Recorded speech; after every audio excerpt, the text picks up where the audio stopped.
So this is Combatants in Power. So let me just quickly get to it. Okay, so this is like your when you're like going into a mission, right? This is like the combatant team screen. Um, so I guess it's Black Rose is potentially the name of the mission. It's a B1 combat mission. I think that's probably rating is B, but I'm not sure. And then these are your combatants. I don't see the partners. The partners might be this back card that you can see behind them, but I'm not sure. Um, recommended level 1, obviously, this is probably for testing purposes. It's probably not actually what it's going to be. And then this we'll talk about later, but, these are basically the affinities for the characters. And then typical 3-star stuff where, if you beat it within 3 stars, you earn, better clear rewards, which this is the premium currency, I believe. Some of these other currencies we'll see later, but yeah.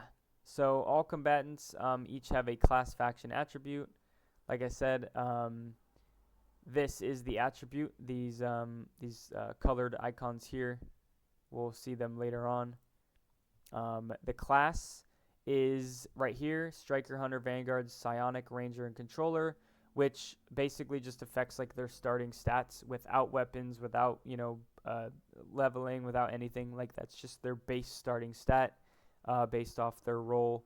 I would imagine, obviously, Vanguards are gonna have more like defense-based skills and attacks, whereas strikers are gonna have more attack-based attacks / buffs, or whatever the case may be. Rangers, have their own thing. Controllers potentially, debuffs. Psionics, potentially debuffs as well. But that's just essentially like a stat starting point. Is how these characters are used in potentially like their card system. And then faction doesn't seem to potentially change much. There are currently 6, where there is a 7th, Selema, but there doesn't seem to be any combatants yet with that affiliation. Sorry. But so far, we have these 6: Terra Scion, Iron Rain, Stella Familia, Peltion, the Holy Crusaders, and Wanderer, which Wanderer seems to just kind of be factionless, basically, kind of group. So, where are we? Okay. So this is the attributes. So these are the ones right here. Obviously, you can name it Passion, Void, Instinct, Order, and Justice. But you could just go, red, purple, yellow, green, blue. And then this is the affinity of the monster. And I don't think we have a diagram of what is good against what, but I would imagine either red is good against purple or yellow is good against purple, depending on, obviously how this is looking up or down. But I'm sure in the game it'll have like, a tip or whatever. And like I said, in future videos, I'll explain it a little more if need be. But that's just essentially like your weakness and strength kind of system. We'll talk more about some of this stuff later. They kind of break down more of the HUD later. This is obviously your level system, pretty standard. You just get, XP modules, and then you put them in, and then your character levels up. You get bonus stats, blah, blah, blah. With battle memories, which is the XP, and units is the like the gold system. Yeah, it's just like the standard like money currency. And then you can promote them to uncap their level. This is the transcendence through dupes. They max out at T6, so you have 7 copies of a character in total, including the base character, to max out your character. This one right here seems to be Halberd Smash. Cards damage and shield amount are increased by 50%, which already at tier 1 is a little concerning, that it already increases your damage and shield amount by 50%. That's quite a lot at T1. I could easily see that in T3 or 4 hitting 100. Potentially even like 150 or 2 at 6, but we'll have to see more. And then this is kind of what the currency of dupes looks like when you get a dupe. And then this, if you guys have played Star Rail, is like the trace system. It's essentially just kind of like combat passives. So they say combat's potential, which potential right here. Combatant's potential, different in combat passives. So for instance, Owen's first flash selection passive allows him to choose one of the generated unique cards during the first flash of the battle instead of it being random. So very good for kind of setting up a potential attack. Let's say you have a bunch of cards that you need, but you're missing like one or two. You can get one of those, real quick through the flash potential, and maybe there will be other characters that let you pull more cards from like the deck or potentially graveyard. Who knows? Again, we'll talk about more of the card system later, but that's one of them. Basic card mastery increases critical rate of her dark sword by 15%, so just another passive. Unlocking node of the potential tree can require enemy drops, units, and attribute crystals, which is a crystal type for each attribute, basically. Not sure how they're acquired, probably just through like the standard like auto battle system or through the I guess you could say standard just mission system. Now here we go. Here's when things start to get a little crazy in terms of explanation. So this currently is the card system. So I believe I have it up. Yes. So again, don't know what they're reading, but this is so every combatant has a starting deck with 4 cards. I believe that this might be the starting, and then a set of unique cards. So this is probably the unique, since they seem to have the character on them, like specifically. This is probably the starter if I were to guess, and this is the unique deck. And it shows that I think this might be the character that they're currently setting this deck for. And this maybe is like potentially like maybe breakdown cards or just kind of like the visuals for your deck. Maybe. Not sure. Don't know what this is. But you basically have a starting deck and 4 cards that you set of unique cards. They can generate in battle or through the roguelike events, which we'll get into later. Cards have action points, AP, which I'm assuming is this number right here, the 111. So all these cost 1. Again, this is like a test build. I don't know if they will in the full game, but this is just essentially showing that they're going to cost 1. They seem to have rarities, obviously. This one's like blue. This one's gold, and then this one's purple. So I'm assuming the rarity might change the AP points once the full game releases, and then also just like the buff or the attack damage is probably increased on these. They also seem to do different damage types. So this one shows red, and this one shows blue. I'm not sure if that is the damage type. They don't seem to match the symbols, so I'm not sure if that's just maybe down here. I think it shows that there's attack cards, skill cards, and upgrade cards. So if I were to take another guess, this would be probably attack. And then this would potentially be skill cards right here. I don't think we see any upgrades potentially on here, but so each character starts with a starting and unique deck or unique cards that they can generate in the battle. Each one costs AP. There's 3 types, like I said, attack, skill, and upgrade.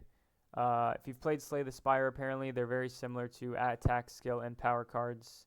Attack cards deal damage. Skill cards generally provide shields or some other resource, and upgrades buff your character / cards that lasts for the rest of the battle. So here's some examples. Renoa's Instant Judgment attack deals 1 instance of damage. If you have a Requiem bullet in your hand, the bullet is discarded and this card deals more damage. So this card, if used while Requiem bullet is in your hand, will just flat out give this card more damage. That's probably an attack skill, I would imagine. Mika's Tactical Analysis skill grants 2 stacks of Wave, which is her unique resource, and 1 stack of Save, which preserves unused AP for 1 turn, which could be great. I think this could go a little bit insane, given the fact that, like I said, later on we'll talk more about how each turn works. Saving AP could be really good. And this, I would imagine, is a skill. And then Magna's Crystallization upgrade. Yep, upgrade. So yeah, it says attack skill. Okay, upgrade. Grants her one stack of counterattack at the start of each turn, which again, counterattacks, usually always good. Just depends on how much damage it deals and what its, scales off of. And there's also ego skills, which is not set in here because it's just tied to your character. And partners, I think, also have ego skills. They're generally pretty strong ultimate type attacks. You can read more in battle section below. Again, here's partners. Treat them like weapons. Three main elements. Stat boosts, which is just standard, like you get plus attack, defense, and HP. Class locked passive, which is where you get a bonus to your stats and an in-game passive effect based off of if this character or this partner is attached to a class that matches this partner's class. And then ego skills, like I said, partners also have ego skills that cost a EP to use. So to backtrack a little, this class lock passive, this could either be one of two things. It could be good because that means that just by having an attack partner on an attack character, you're already elevating yourself to a point where you can clear content, and you won't have to worry about necessarily the limited partners. So maybe it'll allow a lot of them to be viable. Or this could mean that they could easily put some really busted class lock passives on certain limited partners that could make them very go for this character, pull heavy, like you need this character for the meta, blah blah blah. Could be one of two things. I'm hoping the former, not the latter.